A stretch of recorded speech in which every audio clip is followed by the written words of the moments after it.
மருத்துவத்தன்மை உள்ள சேம்பங்கிழங்குல பொரியல் பண்ண போகிறேன். சேம்பங்கிழங்குலையும் லீஃப்லேயும் என்னென்ன பெனிஃபிட் இருக்குதுன்னு பார்ப்போம். இதனோட லீஃப் வந்து பாருங்கள் ஹார்ட் ஷேப்பில் இருக்கும். இதில் வந்து விட்டமின் பி இருக்குது, anti oxygen, beta carotene, vitamin C இருக்குது. அதனால் இது வந்து புற்றுநோய் செல்கள் வளர விடாமல் பார்த்துக்கிடும். அதே போல் நரம்பு தளர்ச்சி உள்ளவங்களும் இந்த லீஃபை வந்து பயன்படுத்தலாம். குடல் புண்களை வந்து ஆற்றும். இந்த லீஃபை வந்து நம்ம பச்சையாக சாப்பிட்டோம் அப்படின்னு சொன்னால் நாக்கில் வந்து நமைக்கும். அதனால் பொரியல் பண்ணி சாப்பிடலாம். ஆலுவடி டிஷ்ஷும் பண்ணலாம். அது வந்து எப்படின்னா மஞ்சள் பொடி, வத்தல் பொடி, ஜீரகம், உப்பு, கடலை மாவு இது எல்லாத்தையுமே தண்ணி ஊற்றி நல்லா கட்டியாக கலக்கி வச்சுட்டு இந்த லீஃப்க்கு மேலே தடவி உருட்டி ஆவியில் வேக வச்சிடணும். வேக வச்சு வெளியில் எடுத்துட்டு அதை கட் பண்ணிவிட்டு டொமேட்டோ கெச்சப்பும் அதுக்கு மேலே ஊற்றிட்டு தாளித்து கொட்டி அதை சாப்பிடணும். ரொம்ப டேஸ்ட்டாக இருக்கும். இந்த லீஃபில் ஆலுவடி எப்படி பண்ணலாம் அப்படின்றது இன்னொரு வீடியோவாக போடுறேன். இந்த சேம்பங்கிழங்குல என்னென்ன பெனிஃபிட் இருக்குதுன்னு பார்க்கலாம். விட்டமின் ஏ, விட்டமின் இ இருக்குது, பாஸ்பரஸ் இருக்குது, கால்சியம் இருக்குது, நார்ச்சத்து அதிகமாக இருக்குது. அதனால் வந்து இது கண்களுக்கும் பல்லுக்கும் ரொம்ப நல்லது. எலும்புகளை உறுதியாக வச்சுருக்கோம். நார்ச்சத்து அதிகமாக இருக்கிறனால செரிமான கோளாறு வராமல் பார்த்துக்கிடும். இதுவும் குடல் புண்களை ஆற்றக்கூடிய தன்மை இருக்குது. இதை நம்ம எப்படி பொரியலாக பண்ணி சாப்பிடலாம் அப்படின்ட்டு இந்த வீடியோவில் பார்க்கலாம். அதுக்கு நான் இன்றைக்கி 1/4 கிலோ சேம்பங்கிழங்க வாங்கி நல்லா இப்படி நீட்டாக கழுவி எடுத்துருக்கிறேன். பாருங்கள், இப்படி தான் இருக்கும் சேம்பங்கிழங்கு. இதை வந்து ஒரு 5 மினிட்ஸ் வேக வச்சுட்டா போதும். இதே போல் நல்லா வெந்து கிடச்சிரும். இதனோட ஸ்கின்னை வந்து நம்ம இப்போது ரிமூவ் பண்ணி எடுக்கிறோம். பாருங்கள், இப்படி தான் எடுக்கணும். நீட்டாக ரிமூவ் பண்ணியாச்சு. ரிமூவ் பண்ணதெல்லாம் இதை வேஸ்ட் ஆக்காமல் நம்ம செடிக்கு உரமாக போட்டுக்கிடலாம். இப்போ பாருங்கள், நான் இப்படி ரிமூவ் பண்ணி எடுத்து வச்சுருக்கிறேன். இதெல்லாம் சின்ன சின்ன பீஸாக கட் பண்ணி எடுத்துக்கிடணும். இதெல்லாம் கட் பண்ண பிறகு ஒரு கடாயில் 3 டேபிள் ஸ்பூன் எண்ணெய் ஊற்றி அதில் 1 டேபிள் ஸ்பூன் ஜீரகம் போடுறேன். நீங்கள் கடுகு வேணாலும் போட்டுடலாம், அது ஆப்ஷன் தான். ஜீரகம் பொரிஞ்ச பிறகு நம்ம ஏற்கனவே கட் பண்ணி வச்சுருக்கிற அந்த கிழங்கை வந்து இதில் கொட்டிடணும். கொட்டி நல்லா கலந்து விட்டுக்கிடுங்க.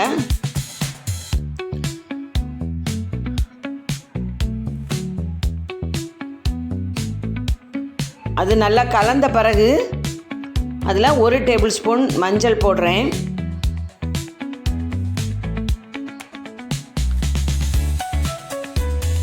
1/2 டேபிள் ஸ்பூன் வத்தல் பொடி போடுறேன். ஏன்னா நம்ம பொரியலுக்கெல்லாம் பண்ணுறோம். அதனால் கூடவே கொஞ்சம் கரம் மசாலாவும் 1 டேபிள் ஸ்பூன் மல்லிப்பொடியும் சேர்த்துருக்கிறேன். அதையும் சேர்த்து நல்லா கலந்து விட்டுக்கிடணும். இவ்வளோதாங்க. நல்லா கலந்து விட்டு வேக வச்சு எடுத்துடணும். இது கூடவே தேவையான அளவு உப்பு போட்டிருக்கேன்.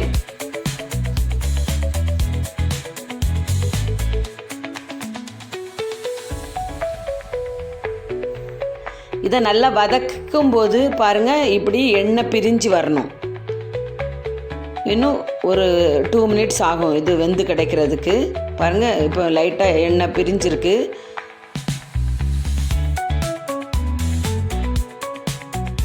அந்த அளவுக்கு இப்படி பாருங்கள், அதில் எல்லாம் எண்ணெய் அப்படி பிரிஞ்சு வரும்போது ஓரளவுக்கு வெந்துட்டு அப்படின்ட்டு நமக்கு தெரியும். பாருங்கள், நல்லா அழகாக வெந்து கிடச்சிட்டு.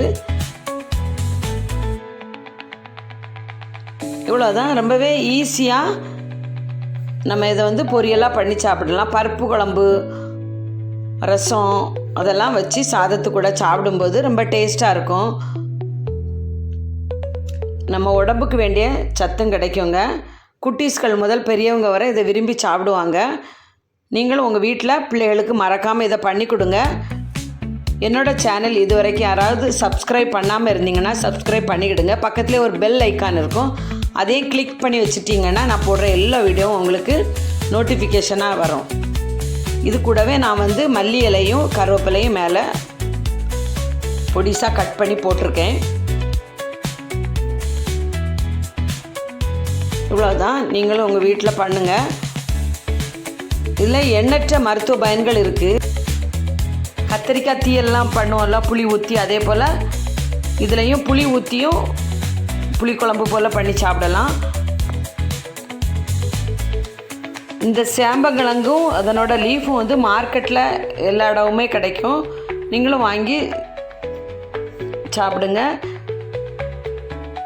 நம்ம ஊர்களில் எல்லாம் வயல் ஓரங்களில் இல்லைன்னா சில வீடுகள்லாம் இது வச்சுருப்பாங்க.